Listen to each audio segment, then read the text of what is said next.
Thanks, Jonathan, for that intro, and hi, everybody. It may look like I've set out the breakfast stall here at the Premier Inn. There we go, this sounds better. But I'm actually, and I know some of you are probably feeling a bit peckish, I'm not here to feed you. I'm going to run you through a fairly protracted metaphor, and I hope for your sake, as well as mine, that you know the story of Goldilocks and the Three Bears. So, I don't have Goldilocks here in studio, but we do have Butterhead. So Butterhead, like Goldilocks, is fairly fussy when it comes to how she is raised. So she's lived a fairly sheltered existence under glass, where she's never got too hungry or too thirsty, never been too hot or too cold. And that's down to the grower. So conditions of predictability are crucial for a grower when it comes to planning their crop cycles or their harvests, as well as managing inputs such as fertilizer, irrigation, and energy. And so, like all of her other compatriots here, from Tommy the Tomato to Mushing the Mushroom, they're all quite familiar with peat. Now, don't worry, peat's not another character in the story. I'm talking about moss-peat. So peat is a bit like porridge, so at last we get to the breakfast table. Peat is like porridge because it's highly consistent as a material. So when you go down for your porridge in the morning, you open the bag of oats, you expect to see the same product. Taste, feel, and smell is the same as the previous bag that you open. So consistency is key.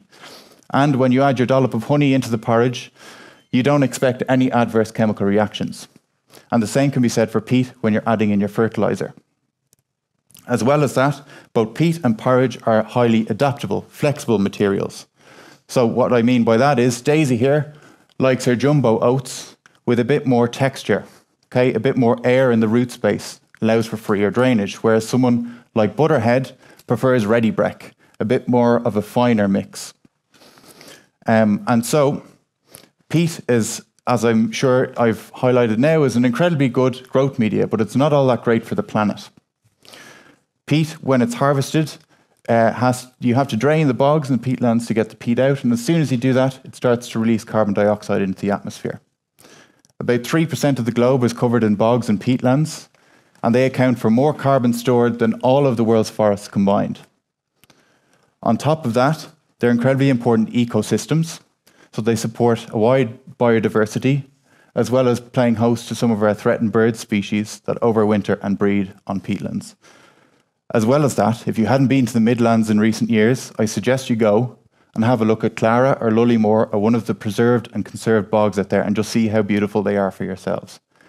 So not only do they serve the flora and the fauna, but ourselves as humans as amenity spaces. So with all that being said, the Beyond Peat project, which I work on, is helping to support a transition away from the predominant use of peat in the professional horticultural sectors towards alternative, more sustainable materials. And the likelihood is we're not going to find one silver bullet to cure it. And so we'll look to something that resembles a bit more of a muesli type situation, where you have various materials or ingredients blended at different proportions to service all of the various horticultural crops.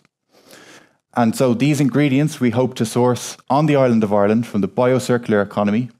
And that means either as renewable resources like wood or plant fibres, which are renewed year on year, or as derivatives or byproducts of our industries and the way we manage our green spaces and landscapes.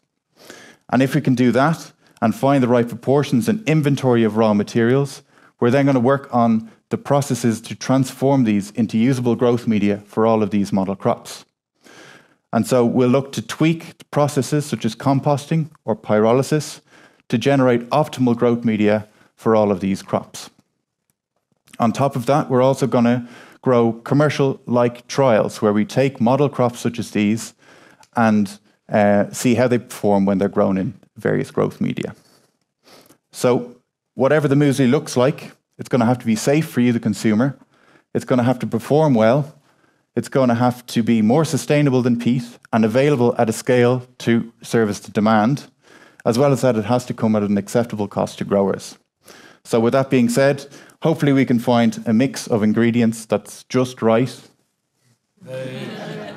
for horticulture to be even greener into the future. Thanks a million.